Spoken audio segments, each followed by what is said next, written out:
ರಾಜ್ ನ್ಯೂಸ್ಗೆ ಸ್ವಾಗತ. ಇದೀಗ ಹೆಡ್ಲೈನ್ಸ್. ಶಿಕ್ಷೆಯಲ್ಲಿ ಮಧ್ಯಂತರ ಜಾಮೀನು ಪಡೆದು ಮುಂದಿನ ಹೋರಾಟಕ್ಕೆ ಸಜ್ಜಾಗಿರುವ ಮಾಜಿ ಜಿಲ್ಲಾ ಪಂಚಾಯಿತಿ ಸದಸ್ಯೆ ಉಷಾ ಹೆಗಡೆ. ಮಹಿಳೆಯರ ಆರ್ಥಿಕ ಸಬಲತೆಯಲ್ಲಿ ಸ್ವಸಹಾಯ ಸಂಘದ ಶ್ರಮ ದೊಡ್ಡದು, ಜೆಡಿಎಸ್ ಧುರೀಣ ಉಪೇಂದ್ರ ಪೈ. ಸಹಕಾರಿ ಸದಸ್ಯರು ಸಹಕಾರಿ ಕ್ಷೇತ್ರದ ಬಲವರ್ಧನೆಗೆ ಶ್ರಮಿಸಬೇಕು, ಹಿರಿಯ ಸಹಕಾರಿ ಜಿಎಂ ಹೆಗಡೆ ಹುಳಗೋಳ. ಓರ್ವ ಗಾಂಜಾ ವ್ಯಸನಿಯನ್ನು ಬಂಧಿಸಿರುವ ಸಿರ್ಸಿ ಪೊಲೀಸರು.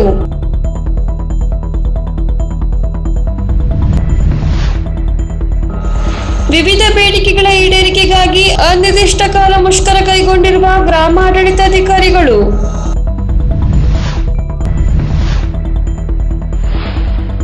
ಮತ್ತು 3000 ಓಟ ಮತ್ತು ಗುಡ್ಡಗಾಡು ಓಟದಲ್ಲಿ ಪ್ರಥಮ ಬಂದು ರಾಜ್ಯ ಮಟ್ಟಕ್ಕೆ ಆಯ್ಕೆಯಾಗಿರುವ ಪ್ರಜ್ವಲ್ ನಾಯ್ಕ್. ಭ್ರಷ್ಟಾಚಾರ ಆರೋಪದಡಿ ಲೋಕಾಯುಕ್ತ ನ್ಯಾಯಾಲಯದಲ್ಲಿ ಶಿಕ್ಷೆಗೆ ಗುರಿಯಾಗಿರುವ ಮಾಜಿ ಜಿಲ್ಲಾ ಪಂಚಾಯಿತಿ ಸದಸ್ಯೆ ಶ್ರೀಮತಿ ಉಷಾ ಹೆಗಡೆಯವರಿಗೆ ಶಿಕ್ಷೆ ನಿಗದಿಪಡಿಸಿದ ದಿನವೇ ಲೋಕಾಯುಕ್ತ ನ್ಯಾಯಾಧೀಶರು ಷರತ್ತುಬದ್ಧವಾದ ಜಾಮೀನು ನೀಡಿದ್ದು, ಅವರೀಗ ಮುಂದಿನ ಹೋರಾಟಕ್ಕೆ ಸಜ್ಜಾಗಿದ್ದಾರೆ. ಮುಂದಿನ ನ್ಯಾಯಾಲಯದಲ್ಲಿ ಆರೋಪದಿಂದ ಮುಕ್ತರಾಗಿ ಹೊರಬರುವ ಬಗ್ಗೆ ಉಷಾರವರು ವಿಶ್ವಾಸ ವ್ಯಕ್ತಪಡಿಸಿದ್ದಾರೆ. ನಾನು ಉಷಾ ರವೀಂದ್ರ ಹೆಗಡೆ. ಸೆಪ್ಟೆಂಬರ್ 23ನೇ ತಾರೀಕಿನ ದಿವಸ ಜಿಲ್ಲಾ ಲೋಕಾಯುಕ್ತ ನ್ಯಾಯಾಲಯ ನನ್ನ ವಿರುದ್ಧವಾದಂತಹ ಒಂದು ಪ್ರಕರಣದಲ್ಲಿ ತೀರ್ಪನ್ನು ಕೊಟ್ಟಿದೆ. ಜಿಲ್ಲಾ ಲೋಕಾಯುಕ್ತ ನ್ಯಾಯಾಲಯ ಕೊಟ್ಟಂತಹ ತೀರ್ಪನ್ನು ನಾನು ಗೌರವಯುತವಾಗಿ ಸ್ವೀಕರಿಸ್ತೇನೆ ಹಾಗೂ ನನ್ನ ಮುಂದಿನ ಕಾನೂನು ಹೋರಾಟವನ್ನು ನಾನು ಮಾಡ್ತೇನೆ. ಮೊನ್ನೆ ತೀರ್ಪು ಪ್ರಕಟವಾದಂತಹ ಕೆಲವೇ ನಿಮಿಷಗಳಲ್ಲಿ ಜಿಲ್ಲಾ ನ್ಯಾಯಾಧೀಶರು ಕೆಲವು ಷರತ್ತುಬದ್ಧ ಅಂಶಗಳೊಂದಿಗೆ ಅದೇ ದಿವಸ ಜಾಮೀನನ್ನು ಮಂಜೂರು ಮಾಡಿರ್ತಾರೆ. ಆದರೆ ಸಿರಸಿಯ ಕೆಲವು ಪತ್ರಿಕೆಗಳು, ಎಲ್ಲರೂ ಅಂತ ನಾನು ಹೇಳ್ತಾ ಇಲ್ಲ, ಪುನಃ ಹೇಳ್ತಾ ಇದ್ದೇನೆ, ಕೆಲವು ಯೂಟ್ಯೂಬ್ ನ್ಯೂಸ್ ಚಾನಲ್ಸ್ಗಳು, ಕೆಲವು ಪತ್ರಿಕೆಗಳು ಹಾಗೂ ಕೆಲವು ಚಾನಲ್ಸ್ಗಳು ಕೆಲವೇ ಕ್ಷಣಗಳಲ್ಲಿ ಮಂಜೂರಾದಂತಹ ಜಾಮೀನಿನ ಬಗ್ಗೆ ಯಾವುದೇ ರೀತಿಯಾದಂಥ ಮಾಹಿತಿಯನ್ನು ಜನರಿಗೆ ತಲುಪಿಸಿರೋದಿಲ್ಲ. ಇವತ್ತು ಸಿರ್ಸಿಯ ಸುತ್ತಮುತ್ತಲಲ್ಲಿ ನಾನು ಓಡಾಡುವಾಗ ತುಂಬ ಜನ ಪ್ರಶ್ನೆಯನ್ನು ಕೇಳ್ತಾ ಇದ್ರು, ಅಲ್ಲ ಮೇಡಮ್ ನೀವು ಓಡಾಡ್ತಿದ್ದೀರಾ, ಮತ್ತು ಯಾರೋ ಮಾಹಿತಿ ಬಂದೇ ಇಲ್ಲ ನಿಮಗೆ ಜಾಮೀನಾಗಿದೆ ಅಂತ ಹೇಳಿ. ಆದರೆ ಕೆಲವೇ ಕ್ಷಣಗಳಲ್ಲಿ ಆದಂತಹ ಒಂದು ತೀರ್ಪು ಜೊತೆಗೆ ಜಾಮೀನು ಇದೆರಡನ್ನೂ ಕೂಡ ಮಾಧ್ಯಮಗಳು ಪ್ರಕಟ ಮಾಡಬೇಕಿತ್ತು. ಯಾಕಂದರೆ ಜನರಲ್ಲಿ ಒಂದು ಭಾವನೆ ಇತ್ತು, ಇಲ್ಲ ಇವರಿಗೆ ತೊಂದರೆ ಆಗಿದೆ ಅಂತ. ಎಷ್ಟೋ ಜನರು ಪಕ್ಷಾತೀತವಾಗಿ ಕಾರ್ಯಕರ್ತರು, ಹಿರಿಯರು, ಸಾರ್ವಜನಿಕರು ನಾವು ನಿಮ್ಮ ಬೆಂಬಲಕ್ಕಿದ್ದೇವೆ, ತಾವೇನು ತಲೆ ಕೆಡಿಸ್ಕೊಳ್ಬೇಡಿ, ನಿಮ್ಮ ಜೊತೆ ನಾವು ಯಾವತ್ತೂ ಇದ್ದೇವೆ ಅಂಥೇಳಿ ನನಗೆ ಸ್ಫೂರ್ತಿಯನ್ನು, ಬೆಂಬಲವನ್ನು ಕೊಟ್ಟಿದ್ದಾರೆ. ಈ ಹಿನ್ನೆಲೆಯಲ್ಲಿ ಯಾರು ನನಗೆ ಬೆಂಬಲವನ್ನು ಕೊಟ್ಟಿದ್ದಾರೋ, ಸಪೋರ್ಟ್ ಮಾಡಿದಾರೋ ಅವರೆಲ್ಲರಿಗೂ ಕೂಡ ನಾನು ಚಿರಋಣಿಯಾಗಿರ್ತೇನೆ. ನನ್ನ ಅಧಿಕಾರಾವಧಿಯ ಬದನಗೋಡು ಜಿಲ್ಲಾ ಪಂಚಾಯತ್ ಕ್ಷೇತ್ರ ಇರ್ಬೋದು, ಅಂಗನವಾಡಿ ಕಾರ್ಯಕರ್ತೆ ಆಗಿರಬಹುದು, ಅಲ್ಲಿ ಸಲ್ಲಬೇಕಾದಂತಹ ಎಲ್ಲ ಕೆಲಸ ಕಾರ್ಯಗಳನ್ನು ಕೂಡ ನಾನು ಬಹಳ ನಿಷ್ಠೆಯಿಂದ ಮತ್ತು ಪ್ರಾಮಾಣಿಕತೆಯಿಂದ ಮಾಡಿದ್ದೇನೆ. ಮುಂದಿನ ನನ್ನ ಕಾನೂನು ಹೋರಾಟವನ್ನು ಕೂಡ ಮಾಡ್ತೇನೆ. ಆದರೆ ಜನರಿಗೆ ಈ ರೀತಿಯಾದಂತಹ ಜಾಮೀನು ಸಿಕ್ಕಿಲ್ಲ, ಅವರಿಗೆ ಅವರು ಬಹುಶಃ ಜೈಲಲ್ಲಿ ಇರಬಹುದು ಅನ್ನುವಂತಹ ಮಾಹಿತಿ ಹೋಗಿರೋದ್ರಿಂದ ಇವತ್ತು ಸಾಕಷ್ಟು ಜನ, ಅಲ್ಲ ಪತ್ರಿಕೆಯವರು ಅರ್ಧಂಬರ್ಧ ಹಾಕಿದ್ದಾರೆ, ಯಾಕೆ ಪೂರ್ತಿ ವಿಷಯ ಹಾಕಿಲ್ಲ, ಅದು ಯಾವಾಗಾಯಿತು, ಹೇಗಾಯಿತು ಅನ್ನುವಂತಹ ಪ್ರಶ್ನೆಯನ್ನು ಇವತ್ತು ಕೇಳ್ತಾ ಇದ್ರು. ಈ ಹಿನ್ನೆಲೆಯಲ್ಲಿ ತೀರ್ಪು ಬಂದಂತಹ ಕೆಲವೇ ನಿಮಿಷಗಳಲ್ಲಿ ನನಗೆ ಮಾನ್ಯ ಜಿಲ್ಲಾ ಲೋಕಾಯುಕ್ತ ನ್ಯಾಯಾಲಯದ ನ್ಯಾಯಾಧೀಶರು ಜಾಮೀನನ್ನು ಕೊಟ್ಟಿದ್ದಾರೆ. ಹಾಗೂ ಅವರು ಕೊಟ್ಟಂತಹ ಒಂದು ಜಾಮೀನಿನ ಒಂದು ಹಿನ್ನೆಲೆಯಲ್ಲಿ ನಾನು ಕೂಡ ಮುಂದಿನ ಕಾನೂನು ಹೋರಾಟಗಳು ಏನಾಗಬೇಕು ಅದನ್ನು ಮಾಡ್ಕೊಳ್ಳೋದಕ್ಕೆ ಅಣಿಯಾಗ್ತಾ ಇದ್ದೇನೆ ಅನ್ನುವಂತಹ ಮಾತನ್ನು ಈ ಸಂದರ್ಭದಲ್ಲಿ ಹೇಳಲಿಕ್ಕೆ ಇಷ್ಟಪಡ್ತಾ ಇದ್ದೇನೆ. ಯಾವತ್ತೂ ಕೂಡ ಸಾರ್ವಜನಿಕ ಕೆಲಸಗಳನ್ನು ಭಕ್ತಿ, ಶ್ರದ್ಧೆ ಮತ್ತು ಪ್ರಾಮಾಣಿಕತೆಯಿಂದ ನಾನು ಯಾವತ್ತೂ ಕೂಡ ಮುಂದುವರಿಸ್ಕೊಂಡು ಹೋಗ್ತೇನೆ. ನನ್ನ ಹಿಂದೆ ನನ್ನ ಬೆಂಬಲವಾಗಿ ನಿಂತಹ ಎಲ್ಲ ಸಾರ್ವಜನಿಕರಿಗೆ, ಪಕ್ಷದ ಕಾರ್ಯಕರ್ತರಿಗೆ, ಪಕ್ಷದ ಹಿರಿಯರಿಗೆ, ನಮ್ಮೆಲ್ಲ ಮುಖಂಡರಿಗೆ ಕೂಡ ನಾನು ಮಹಿಳೆಯರ ಆರ್ಥಿಕ ಸಾಧನೆಯಲ್ಲಿ ಶ್ರೀ ಕ್ಷೇತ್ರ ಧರ್ಮಸ್ಥಳದ ಸ್ವಸಹಾಯ ಸಂಘಗಳು ಮಹತ್ವದ ಪಾತ್ರ ವಹಿಸಿದೆ ಎಂದು ಜೆಡಿಎಸ್ ಜಿಲ್ಲಾ ಉಸ್ತುವಾರಿ ಉಪೇಂದ್ರ ಪೈ ತಿಳಿಸಿದರು. ಅವರು ಅಂಬೇಡ್ಕರ್ ಭವನದಲ್ಲಿ ಶ್ರೀ ಕ್ಷೇತ್ರ ಧರ್ಮಸ್ಥಳ ಗ್ರಾಮಾಭಿವೃದ್ಧಿ ಯೋಜನೆಯ ಒಕ್ಕೂಟ ಪದಾಧಿಕಾರಿಗಳ ಸಮಾವೇಶವನ್ನು ಉದ್ಘಾಟಿಸಿ ಮಾತನಾಡಿದರು. ಮಹಿಳೆಯರ ಆರ್ಥಿಕ ವ್ಯವಸ್ಥೆ ಸುಭದ್ರಗೊಳಿಸಿದಂತೆ ವ್ಯಸನ ಮುಕ್ತ ಸಮಾಜ ನಿರ್ಮಾಣದಲ್ಲಿಯೂ ಕೂಡ ಪ್ರಮುಖ ಪಾತ್ರ ವಹಿಸಿದೆ. ಈ ಯೋಜನೆಯು ಒಂದು ಸರ್ಕಾರ ಮಾಡುವುದಕ್ಕಿಂತ ಹೆಚ್ಚಿನ ಸಮಯವನ್ನು ಮಹಿಳೆಯರಿಗಾಗಿ, ಪುರುಷರಿಗಾಗಿ ಮಾಡುತ್ತಿದೆ ಎಂದರು. ಇದೇ ಸಂದರ್ಭದಲ್ಲಿ ಉತ್ತಮ ಕೃಷಿಕ ಪ್ರಶಸ್ತಿ ವಿಜೇತ ದುರ್ಗಪ್ಪ ಆಚಾರ್ಯ ಅವರಿಗೆ ಸನ್ಮಾನಿಸಿ ಗೌರವಿಸಲಾಯಿತು.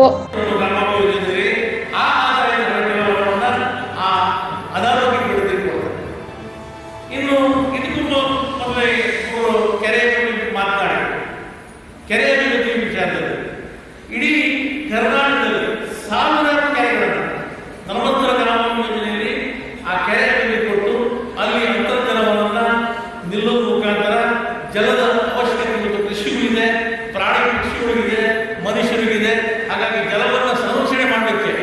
ಲಕ್ಷಾಂತರ ರೂಪಾಯಿಯನ್ನು ಕೊಟ್ಟು ಸಾವಿರಾರು ಕೆರೆಗಳನ್ನು ಕೂಡ ಅಭಿವೃದ್ಧಿ ಮಾಡಿದ್ದು ವೀರೇಂದ್ರ ಹೆಗ್ಗಡೆಯವರ ಕನಸು. ಅದು ಕೂಡ ಇವತ್ತು ಸಾಕಾರ ಕೊಡ್ತಾ ಇದೆ. ನಾವು ಕಳೆದ ವರ್ಷ ನಮ್ಮ ಗಡಿಯಲ್ಲಿ ಒಂದು ಕೆರೆಯನ್ನು ನಾವು ಅಭಿವೃದ್ಧಿ ಮಾಡಿದ್ವಿ, ಧರ್ಮಸ್ಥಳ ಗ್ರಾಮಾಭಿವೃದ್ಧಿ ವತಿಯಿಂದಲೇ. ಆದರೆ ಬಹುಶಃ ನಾವು ಆ ಕೆರೆ ಕಾರ್ಯಕ್ರಮ ಮುಗಿದ ಮೇಲೆ ಒಬ್ಬರಿಗೆ ಜನಪ್ರತಿನಿಧಿ ಅಂತ ಕರೆದಿಲ್ಲ. 25 ಲಕ್ಷ ರೂಪಾಯಿ ಕೆಲಸ ಮಾಡಿದ್ದು 2 ಲಕ್ಷ ರೂಪಾಯಿಯಲ್ಲಿ ಧರ್ಮಸ್ಥಳ ಗ್ರಾಮಾಭಿವೃದ್ಧಿ ಕೆರೆ ಅಭಿವೃದ್ಧಿ ಆಗಿದ್ರೆ ಎಷ್ಟು ಶುದ್ಧ ಹಸ್ತು ಮತ್ತು ಎಷ್ಟು ಶುದ್ಧ ಬರುವುದು ಈ ಧರ್ಮಸ್ಥಳ ಗ್ರಾಮಾಭಿವೃದ್ಧಿ ಒಬ್ಬ ಜನಪ್ರತಿನಿಧಿಯಾಗಿ ಕೂಡ ಗ್ರಾಮೀಣ ಭಾಗದಲ್ಲಿರ್ಬೋದು, ನಗರ ಭಾಗದಲ್ಲಿರ್ಬೋದು, ಅನೇಕ ಸ್ಮಶಾನಗಳಿಗೆ ಕೂಡ ಅಭಿವೃದ್ಧಿಗಾಗಿ ಧರ್ಮಸ್ಥಳ ನಮ್ಮ ವೀರೇಂದ್ರ ಹೆಗ್ಗಡೆಯವರ ಗ್ರಾಮಾಂತರ ಮುಖಾಂತರ ಹಣ ಸಿಕ್ಕಿದೆ. ಅನೇಕ ದೇವಸ್ಥಾನ ಅಭಿವೃದ್ಧಿಗಳಿಗೆ ಕೂಡ ಇವತ್ತು ಧರ್ಮಸ್ಥಳ ಗ್ರಾಮಾಭಿವೃದ್ಧಿಯಿಂದ ಅನುಕೂಲ ಹಣದ ವ್ಯವಸ್ಥೆ ಸಿಕ್ಕಿದೆ. ಆರೋಗ್ಯ, ಕೃಷಿ, ಅದಂತರ ಆರ್ಥಿಕವಾಗಿ ಶಿಕ್ಷಣಕ್ಕಾಗಿ ಇವತ್ತು ಯಾರು ಶಿಕ್ಷಣದಲ್ಲಿ ಉತ್ತಮವಾಗಿ ಕಲಿತಾ ಇದ್ದಾರೆ, ಅವರಿಗೆ ಯಾರಿಗೆ ಕಷ್ಟ ಇದೆ ಅಂಥವರನ್ನು ಕೂಡ ಗುರುತಿಸಿ ಇವತ್ತು ಈ ಸಂಘ ಅವರಿಗೆ ಸಹಾಯ ಮಾಡಿದೆ. ಇನ್ನು ಅಂಗವಿಕಲರು ಇದ್ರ ಜೊತೆಯಲ್ಲಿ ಈಗ ನೀವು ನೋಡಿ ಗ್ರಾಮಾಂತರ ಭಾಗದಲ್ಲಿ, ನಗರ ಭಾಗದಲ್ಲಿರ್ಬೋದು, ಶಾಲೆಗಳಿಗೆ ಕೆಲವು ಪ್ರಾಥಮಿಕ ಶಾಲೆಗಳಿಗೆ, ಕೆಲವು ಅಂಗನವಾಡಿ ಶಾಲೆಗಳಿಗೆ ಕುತ್ಕೊಳ್ಳೋಕೆ ಬೇಕಿಲ್ಲ, ಡೆಸ್ಕ್ ಇಲ್ಲ, ಕುರ್ಚಿಲ್ಲ. ಅವನ್ನ ಕೂಡ ನಮ್ಮ ಸಂಘ ಸಾಕಷ್ಟು ಆ ರೀತಿಯ ಸಹಾಯವನ್ನು ಮಾಡಿದೆ. ಕೆಲವು ಘಟನೆಗಳನ್ನು ಕಾರ್ಯಕ್ರಮಗಳು ಗ್ರಾಮಾಂತರ ಸಂಘದ ಪೂಜೆ ಹೆಗ್ಗಡೆಯವರ ಒಂದು ಮಾರ್ಗದರ್ಶನ ನೀಡ್ತಾ ಇದೆ. ಆರ್ಥಿಕವಾಗಿ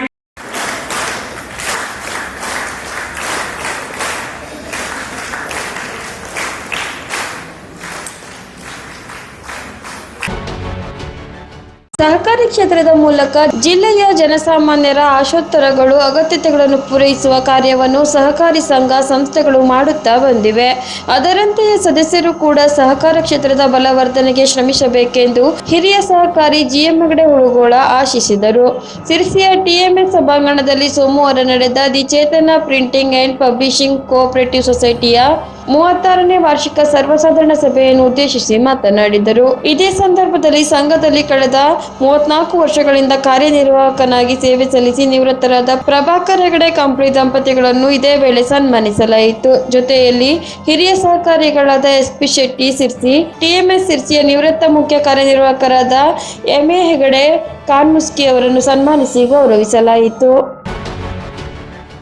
ಸಿರ್ಸಿ ನಗರ ಠಾಣೆ ಪೊಲೀಸರು ಅಕ್ರಮವಾಗಿ ಗಾಂಜಾ ಸೇವನೆ ಮಾಡುವವರ ಮೇಲೆ ದಾಳಿ ಮಾಡಿ ಗಾಂಜಾ ಸೇವನೆ ಮಾಡುತ್ತಿದ್ದ ಓರ್ವನನ್ನು ಬಂಧಿಸಿದ ಘಟನೆ ವರದಿಯಾಗಿದೆ. ನಗರದ ಶಂಕರಹೊಂಡದ ಹತ್ತಿರ ಗಾಂಜಾ ಸೇವನೆ ಮಾಡಿ ಅಮಲಿನಲ್ಲಿದ್ದ ಸರ್ಫರಾಜ್ ಶಾರುಖ್ ಸಮೀರ್ ಖಾನ್ ವಯ 23 ವರ್ಷ, ಕಸ್ತೂರ್ಬಾ ನಗರ, ಸಿರ್ಸಿ ಈತನನ್ನು ವಶಕ್ಕೆ ಪಡೆದು ವೈದ್ಯಕೀಯ ಪರೀಕ್ಷೆಗೆ ಒಳಪಡಿಸಲಾಗಿತ್ತು. ನಿಷೇಧಿತ ಗಾಂಜಾ ಮಾದಕ ವಸ್ತು ಸೇವನೆ ಮಾಡಿರುವುದು ದೃಢಪಟ್ಟಿದ್ದು ಈತನ ವಿರುದ್ಧ ಸಿರ್ಸಿ ನಗರ ಠಾಣೆಯಲ್ಲಿ ಪ್ರಕರಣ ದಾಖಲಾಗಿದೆ. ಡಿವೈಎಸ್ಪಿ ಗಣೇಶ್ ಕೆಎಲ್ ಮಾರ್ಗದರ್ಶನ, ಸಿಪಿಐ ಶಶಿಕಾಂತ್ ವರ್ಮಾ ನೇತೃತ್ವದಲ್ಲಿ ನಡೆದ ಕಾರ್ಯಾಚರಣೆಯಲ್ಲಿ ಪಿಎಸ್ಐ ನಾಗಪ್ಪ ಬಿ, ಸಿಬ್ಬಂದಿಗಳಾದ ಹನುಮಂತ ಕಬಾಡಿ, ನಾಗಪ್ಪ ಲಮಾಣಿ, ಅರುಣ್ ಲಮಾಣಿ, ಸತೀಶ್ ಅಂಬಿಗ, ಮಂಜುನಾಥ್ ಪಾವಗಡ, ಹನುಮಂತ ಪಾಲ್ಗೊಂಡಿದ್ದರು. ಗ್ರಾಮ ಆಡಳಿತಾಧಿಕಾರಿಗಳ ಮೂಲಭೂತ ಸೌಲಭ್ಯಗಳನ್ನು ಒದಗಿಸಲು, ಸೇವಾ ಸೌಲಭ್ಯಗಳನ್ನು ಒದಗಿಸಲು ಮತ್ತು ಮೊಬೈಲ್ ಆ್ಯಪ್ಗಳಲ್ಲಿ ನಿರಂತರವಾಗಿ ಕೆಲಸ ಮಾಡುವಂತೆ ಹೇರಲಾಗುತ್ತಿರುವ ಒತ್ತಡವನ್ನು ನಿಲ್ಲಿಸುವಂತೆ ಸರ್ಕಾರಕ್ಕೆ ಒತ್ತಾಯಿಸಿ ಗ್ರಾಮ ಆಡಳಿತಾಧಿಕಾರಿಗಳು ತಾಲೂಕು ಆಡಳಿತ ಕಚೇರಿಯ ಮುಂದೆ ಅನಿರ್ದಿಷ್ಟಾವಧಿ ಮುಷ್ಕರ ಆರಂಭಿಸಿದ್ದಾರೆ. ಅಧಿಕಾರಿಗಳ ಈ ಅನಿರ್ದಿಷ್ಟಾವಧಿ ಮುಷ್ಕರದಿಂದ ಸಾರ್ವಜನಿಕರ ಸರ್ಕಾರಿ ಕೆಲಸಗಳ ಮೇಲೆ ತೀವ್ರತರವಾದ ಪರಿಣಾಮ ಬೀರಿದೆ.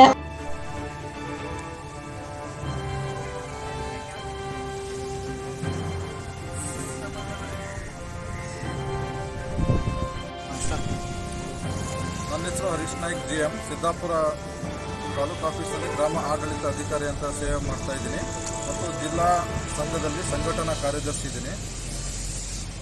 ನಮ್ಮ ಕೇಂದ್ರ ಸಂಘ, ಕರ್ನಾಟಕ ರಾಜ್ಯ ಗ್ರಾಮ ಆಡಳಿತ ಅಧಿಕಾರಿಗಳ ಕೇಂದ್ರ ಸಂಘ ಬೆಂಗಳೂರು ಇವರ ನಿರ್ದೇಶನದಂತೆ, ನಮ್ಮ ರಾಜ್ಯಾಧ್ಯಕ್ಷ ಯೋಗೇಶ್ ನಾಯ್ಕ್ ಅವರ ನಿರ್ದೇಶನದಂತೆ ಕರ್ನಾಟಕ ರಾಜ್ಯದಲ್ಲಿ ಗ್ರಾಮ ಆಡಳಿತ ಅಧಿಕಾರಿಗಳಿಗೆ ಮೂಲಭೂತ ಸೌಕರ್ಯಗಳು ಮತ್ತು ಇತರ ವ್ಯವಸ್ಥೆಗಳ ಕುರಿತು ನಾವು ರಾಜ್ಯಾದ್ಯಂತ ಅನಿರ್ದಿಷ್ಟಾವಧಿ ಪ್ರತಿಭಟನೆಯನ್ನು ಕೈಗೊಂಡಿದ್ದೇವೆ.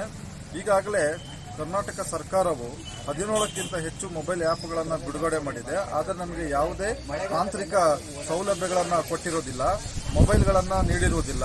ನಮ್ಮ ಹಳೆಯ ಗ್ರಾಮ ಚಾವಡಿಗಳು ಶಿಥಿಲಾವಸ್ಥೆಯಲ್ಲಿವೆ. ಕೆಲವು ಗ್ರಾಮ ಆಡಳಿತ ಅಧಿಕಾರಿಗಳಿಗೆ ಗ್ರಾಮ ಚಾವಡಿನೇ ಇಲ್ಲ. ಕೆಲವು ಗ್ರಾಮ ಪಂಚಾಯಿತಿಗಳಲ್ಲಿ ನಾವು ಕರ್ತವ್ಯ ನಿರ್ವಹಿಸ್ತಾ ಇದ್ದೀವಿ. ಪ್ರಾಕೃತಿಕ ವಿಕೋಪ, ಅತಿವೃಷ್ಟಿ, ಅನಾವೃಷ್ಟಿಯ ಸಂದರ್ಭದಲ್ಲಿ ನಮ್ಮದ ಪ್ರಾಣದ ಹಂಗನ್ನು ತೊರೆದು ನಾವು ಮನೆಹಾನಿ ಪ್ರಕರಣಗಳನ್ನು ಮಾಡಿಕೊಡ್ತಾ ಇದ್ದೀವಿ. ಚುನಾವಣೆ ಸಂದರ್ಭದಲ್ಲಿ ಸದೃಢ ಭಾರತ ನಿರ್ಮಾಣಕ್ಕಾಗಿ ಪ್ರಜಾಪ್ರತಿನಿಧಿ ಕಾಯ್ದೆ ಎನ್ನುವ ನಾವು ಕೆಲಸವನ್ನು ನಿರ್ವಹಿಸ್ತಾ ಇದ್ದೀವಿ. ಇತರ ಎಲ್ಲ ಇಲಾಖೆಗಳಿಗಿಂತ ಹೆಚ್ಚಿನ ಒತ್ತಡದ ಕೆಲಸಗಳನ್ನು ನಾವು ನಿರ್ವಹಿಸ್ತಾ ಇದ್ದೀವಿ. ಮತ್ತು ನಮ್ಮ ಒಂದು ಸೇವಾ ಭದ್ರತೆ ಅಂದರೆ ಈ NPS ಅನ್ನು ತೊಲಗಿಸೋದಿರ್ಬೋದು, ಮತ್ತು ನಮ್ಮ ಗ್ರಾಮ ಸಹಾಯಕರನ್ನು ಡಿ ದರ್ಜೆಯಾಗಿ ನೇಮಕಾತಿ ಮಾಡೋದಿರ್ಬೋದು, ಅಂತರ್ಜಿಲ್ಲಾ ವರ್ಗಾವಣೆ, ಈಗಾಗಲೇ ರೂಲ್ 6ನ ನಿಯಮವನ್ನು ತೆಗೆದು ಅಂತರ್ಜಿಲ್ಲಾ ವರ್ಗಾವಣೆ ಮತ್ತು ಪತಿ ಪತ್ನಿ ವರ್ಗಾವಣೆಯನ್ನು ನಮ್ಮ ರಾಜ್ಯ ಸರ್ಕಾರ ತಡೆ ಹಿಡಿದಿದೆ. ಕಾರಣ ಈ ಹಿಂದೆ ಇದ್ದಂತೆ ಅಂತರ್ಜಿಲ್ಲಾ ವರ್ಗಾವಣೆನ ಕೈಗೊಂಡ್ರೆ ನಮಗೆ ನಮ್ಮ ತಂದೆ ತಾಯಿಗಳನ್ನು ನೋಡ್ಕೊಳ್ಳಿಕ್ಕೆ ಮತ್ತು ಪತಿ ಪತ್ನಿಯರು ಒಂದು ಕಡೆ ಸೇವೆಯನ್ನು ಸಲ್ಲಿಸುವುದರ ಮೂಲಕ ಇನ್ನೂ ಹೆಚ್ಚಿನ ಸೇವೆಯನ್ನು ನಾವು ಕೊಡಲಿಕ್ಕೆ ಸಾಧ್ಯ ಆಗ್ತದೆ. ಮತ್ತು ನಮಗೆ ಬಹುಮುಖ್ಯವಾಗಿ ಈ ಒಂದು ಪ್ರತಿಭಟನೆಯ ಮೂಲ ಉದ್ದೇಶ ಅಂತ ಹೇಳಿದ್ರೆ ತಾಂತ್ರಿಕ ಉಪಕರಣಗಳು ಮತ್ತು ಪದೋನ್ನತಿ ಹಾಗೂ ಸೇವಾ ಭದ್ರತೆ, ಮತ್ತು ಒಬ್ಬ ವ್ಯಕ್ತಿಗೆ, ಒಬ್ಬ ಅಧಿಕಾರಿಗೆ ಒಂದು ಕೆಲಸದ ಒತ್ತಡವನ್ನು ಕಡಿಮೆ ಮಾಡಿಬಿಟ್ಟು ಜಾಬ್ ಚಾರ್ಟ್ ಅನ್ನು ನಿಗದಿ ಮಾಡಬೇಕು. ಒಬ್ಬ ಅಧಿಕಾರಿ ಎಷ್ಟು ಕೆಲಸ ಮಾಡ್ತಾರೆ ಅದನ್ನ ಸರಿಯಾದ ಒಂದು ಸರ್ಕಾರದ ಮಟ್ಟದಲ್ಲಿ ಸಮಿತಿಯನ್ನು ರಚನೆ ಮಾಡಿಬಿಟ್ಟು ಅದರ ಮಾನದಂಡಗಳ ಅನುಸಾರ ನಮಗೂ ಕೂಡ ಇತರ ಇಲಾಖೆ ಅನ್ವಯ ನಮಗೊಂದು ಜಾಬ್ ಚಾರ್ಟ್ ಅನ್ನು ಮಾಡಿಕೊಡ್ಬೇಕು.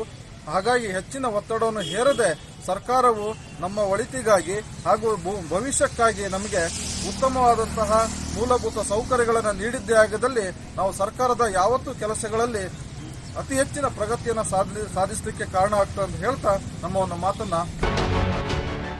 ಶಿರ್ಸಿಯಲ್ಲಿ ನಡೆದ ಪದವಿ ಪೂರ್ವ ಕಾಲೇಜುಗಳ ಜಿಲ್ಲಾ ಮಟ್ಟದ ಕ್ರೀಡಾಕೂಟದಲ್ಲಿ ಸರ್ಕಾರಿ ಪದವಿ ಪೂರ್ವ ಕಾಲೇಜು ಸಿದ್ದಾಪುರ ದ್ವಿತೀಯ PUCಯಲ್ಲಿ ಓದುತ್ತಿರುವ ಕುಮಾರ್ ಪ್ರಜ್ವಲ್ ಸಿನಾಯ್ಕ್ ಈತನು 3000 ಮೀಟರ್ ಓಟದಲ್ಲಿ ಪ್ರಥಮ, ಗುಡ್ಡಗಾಡು ಓಟದಲ್ಲಿ ಪ್ರಥಮ ಸ್ಥಾನ ಪಡೆದು ರಾಜ್ಯ ಮಟ್ಟಕ್ಕೆ ಆಯ್ಕೆಯಾಗಿದ್ದಾನೆ. 1500 ಮೀಟರ್ ಓಟದಲ್ಲಿ ತೃತೀಯ ಸ್ಥಾನ ಪಡೆದಿದ್ದಾನೆ. ವಿದ್ಯಾರ್ಥಿ ಈ ಸಾಧನೆಗೆ ಕಾಲೇಜು ಅಭಿವೃದ್ಧಿ ಸಮಿತಿಯ ಉಪಾಧ್ಯಕ್ಷರಾದ ಸುರೇಂದ್ರ ಎನ್ ದೇಪೈದಾರ್, ಪ್ರಾಚಾರ್ಯರಾದ BS ಹೆಗಡೆ, ಕ್ರೀಡಾ ಸಂಚಾಲಕರಾದ ರತ್ನಾಕರ್ ಜಿ ನಾಯ್ಕ್ ಹಾಗೂ ಕಾಲೇಜಿನ ಎಲ್ಲ ಸಿಬ್ಬಂದಿಗಳು ಶುಭ ಹಾರೈಸಿದ್ದಾರೆ. ಇಲ್ಲಿಗೆ ವಾರ್ತಾ ಪ್ರಸಾರ ಮುಕ್ತಾಯವಾಯಿತು. ಮುಂದಿನ ವಾರ್ತೆಗಳೊಂದಿಗೆ ಸಿಗೋಣ. ನಮಸ್ಕಾರ.